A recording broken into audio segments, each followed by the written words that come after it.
Pinagtanggol ng Malacanang ang pangangailangan ng maraming spokesperson sa issue ng West Philippine Sea. Ayon kay Communications Undersecretary Clara Castro, ang bawat tagapagsalita ay may kanya-kanyang mensahe para sa publiko mula sa pulisiya hanggang operasyon. Goal. Iba-iba po ang kanilang pagiging spokesperson. Iba-iba yung kanilang topic. Pagdating po sa DFA, it's more on the policy. Pagdating po, let's say, sa Philippine Coast Guard, sa operation sila. So, magkaiba po kasi ang magiging mensahe ng Philippine Coast Guard as compared sa DFA. So, nagkakaisa naman po, alay naman po kung ano ang gusto ng Pangulo. Firm, pero diplomatic.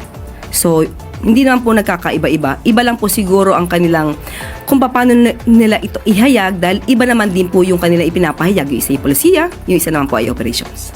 Ang pahayag ay kasunod ng pagtalaga ng Department of Foreign Affairs ng bagong spokesperson para sa Maritime Affairs na naglalayong ipakita ang kanilang opisyal at may otoridad na tinig sa mga regional at international na issue. Rose Fortaleza para sa Aksyon Tabloid.